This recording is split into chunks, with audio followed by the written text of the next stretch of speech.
Hi there. I'm JJ Rasimas.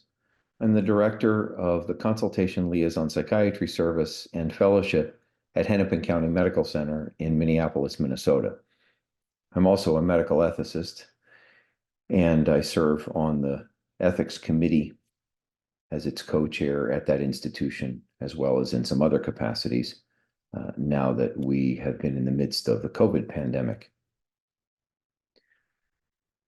Today, I'd like to discuss some issues that came up in our practice on our service in the midst of the surge of the pandemic that I think are psychodynamically interesting and relevant and would hopefully be useful to think about going forward about how we do consultation work and what we can expect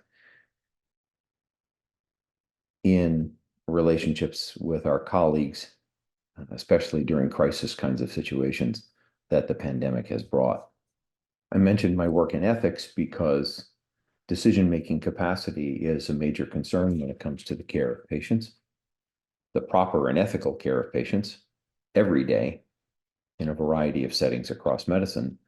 It also turns out that doing evaluations is something that CL psychiatrists are asked to do on a fairly regular basis. And so this issue sits at the interface of the different roles that I have had.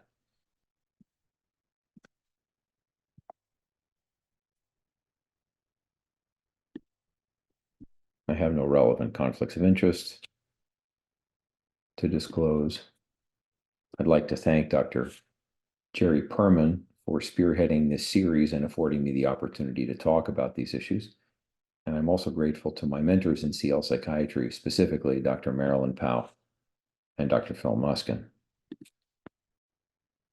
When it comes to thinking about these issues, these are the learning objectives I'd like to try to tackle today, or at least address.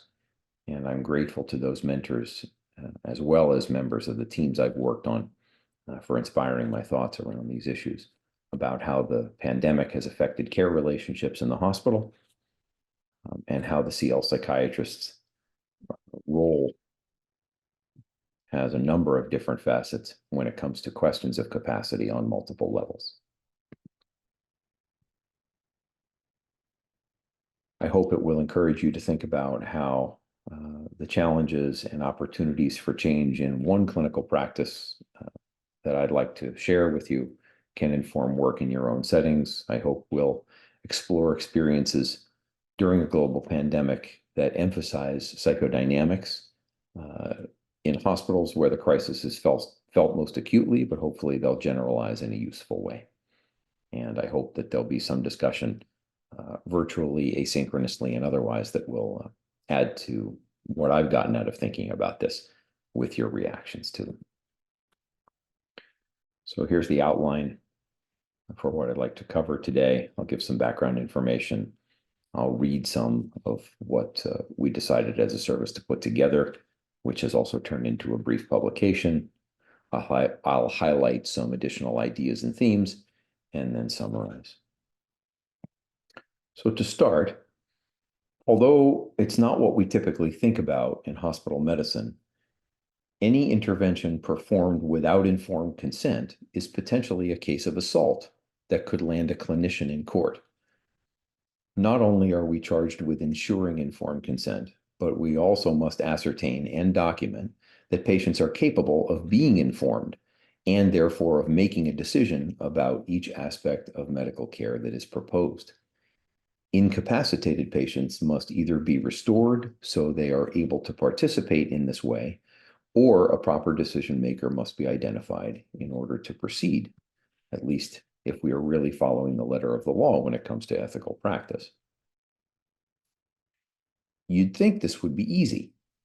Lay out the options, make recommendations, and ask the patient to decide and consent. But of course, it doesn't take concern for complex psychodynamics and unconscious issues to reveal that it's not so simple. Even good studies on the matter are not easy to perform, but here are the results of one good one involving consecutive admitted patients to a general hospital. These are very high percentages. It does not mean they cannot be treated, but do we document the situation and our rationale for how and why they're cared for? Not likely in most cases. Look at the low percentage of recognition of the issue. Family might help, as there is a fair degree of non-overlap between those identified by family and those identified by medical teams. But this is a common problem. Now, to be fair, with a very wide range when it comes to the attention of a CL psychiatrist or not, local factors and the culture of a particular hospital and its community play a role in this wide variability. Practically, care tends to move forward without a hitch when there is either a clear ability to agree or at least an inability to disagree. Most psychiatric consultation requests for capacity assessments come out of resistance, not concordance. These are the kinds of issues that tend to bring the psychiatry team to the bedside to address these things.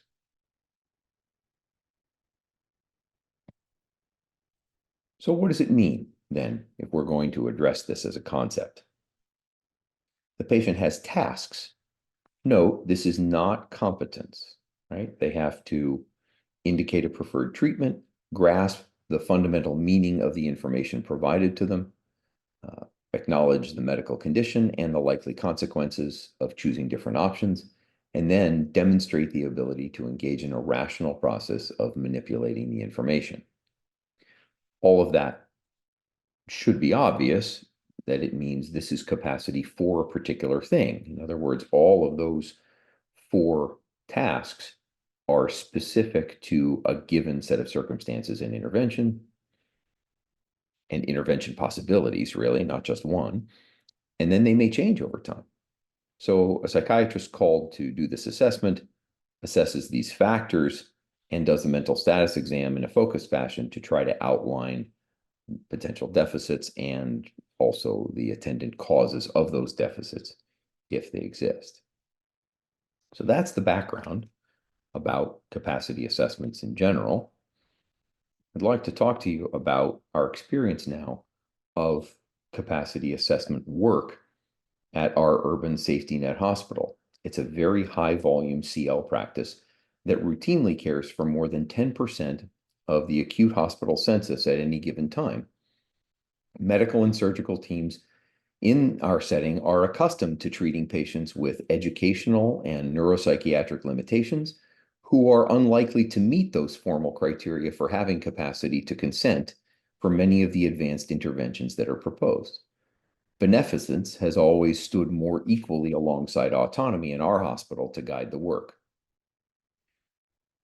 So, interestingly enough, what I'm here to report to you is that superimposed upon this background of our established norms, there was a sudden increase in requests for assessment of decision-making capacity in the wake of the SARS-CoV-2 outbreak.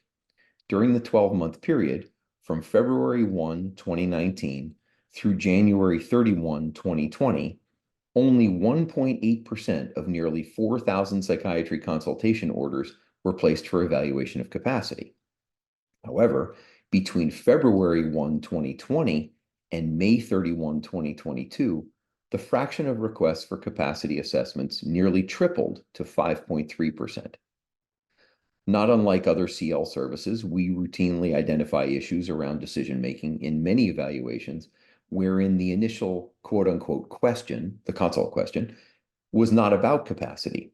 But we were really surprised to have primary teams more frequently calling about this particular issue right after hospital routines and census were altered profoundly by coronavirus disease.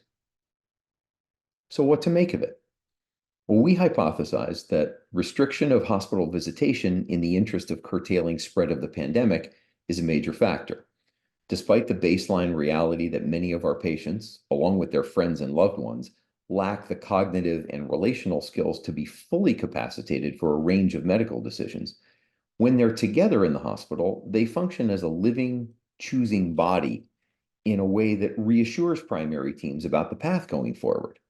Having visitors in the room bolsters the patient's side of the care relationship in a manner to which we'd become accustomed. Their absence leaves our internists and surgeons concerned that the patient's voice has lost an amplifier, when those visitors are less present and only occasionally connected by remote technology. The increase in requests for capacity assessment may also reflect heightened concerns about doing the right thing in these difficult times. We have seen what happened in Italy and fear for the specter of rationing. So even at this stage with adequate resources for essentially all of our inpatients, there's a desire to ensure the ethical rectitude of our own part in the medical decisions and the practice that proceeds from them. There's more pressure to perform our work in a way that not only helps patients and fits with our own professional sense of duty, but also will hold up to outside scrutiny. As psychiatrists, our CL group has also been curious about other layers of meaning embedded in this change in interdisciplinary experience. We were thinking, metaphorically and dynamically, it may be that medical teams fear that they somehow lack the capacity in this time. What capacity? Well, they may worry more about making the wrong decisions about assessments and treatments when the emergence of a new disease and the evolving practice around it leaves standards unclear. Physicians themselves, ourselves included maybe, may lack the capacity to manage uncertainties inherent in caring for the sick and vulnerable when the close physical contacts that doctors share with their patients to gather information and solidify the bonds of their working relationships have been limited by fear of coronavirus disease spread. Just the masks are obstructive in this regard. We believe our service has been asked to contain more distress through a veiled communication of these concerns in the form of increased requests for evaluation of decision-making capacity. I've decided then that such requests, which on the surface may appear to be, well, an annoyance or an improper use of our resources when the answer to the question about capacity in a concrete sense is obvious, I've decided that these reflect a need for which we must exhibit capacity ourselves to be present and helpful, not only to patients, but also to their entire care teams on multiple levels. CL psychiatrists have become accustomed to being consulted in unclear ways about unclear things. Now more than ever, with the emergence of a pandemic threat, it's clear to me that the wisdom that I attribute to our own Marilyn Powell in CL Psychiatry, it's never been more relevant when she says, there's no such thing as a bad consult.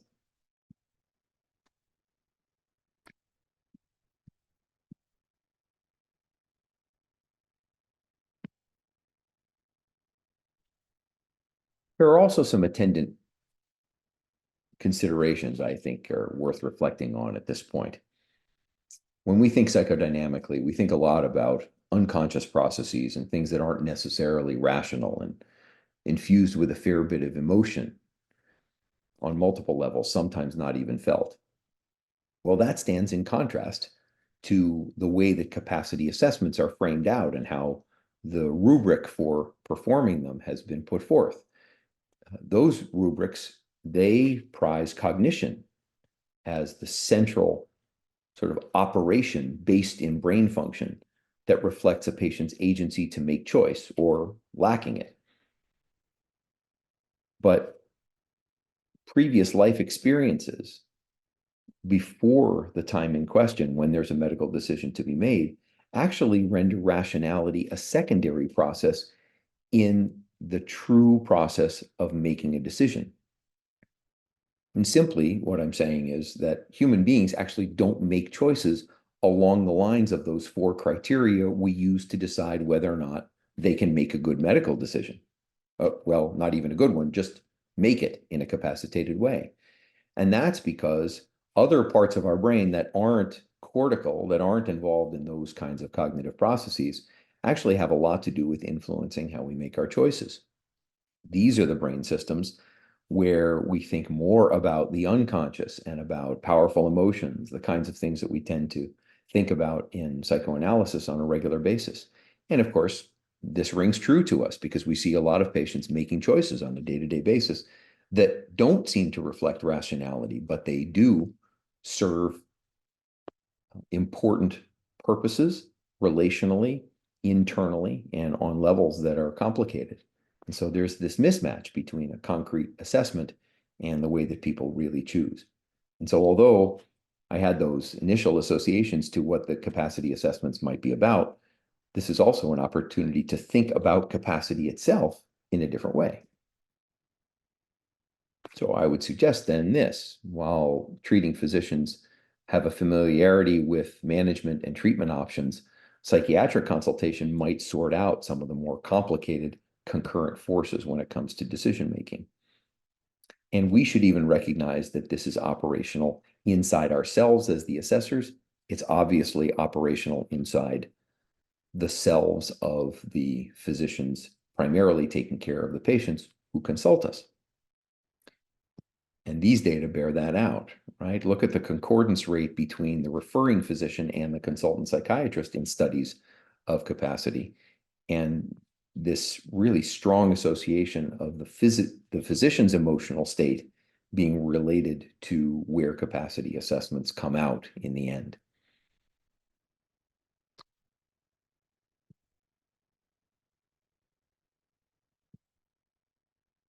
In this paper, the authors reflected on the possibility that the requesting teams were seeking a rapid and focused solution to complex situations, thus explaining why the requests were couched in simple terms, also suggesting that the patient's thinking then was to blame. The recommendation by the authors and the experts reviewing this experience was to sit down, slow down, spend time. Even when there isn't much time, sitting down sends the message of undivided attention. Reading Phil Muskin's words in his paper from just over a decade ago made me think that the recommendation now needs to be not just sit down, but put down your phone. The degree to which hospital care is undertaken with divided attention to electronic devices makes doctors' heads spin, and by extension, those of their patients as well. Now I realize we have facilitative technology that is making it possible to speak to patients, interact with them across barriers that are important parts of pandemic safety. But when you round in a hospital and you see teams of folks where one person is interacting with a patient and other folks are encircling that speaker with their phones in their hands and their heads down, it definitely makes you think about the message we're sending when we're thinking about a true full team experience of engagement and an assessment that really gives the patient their due.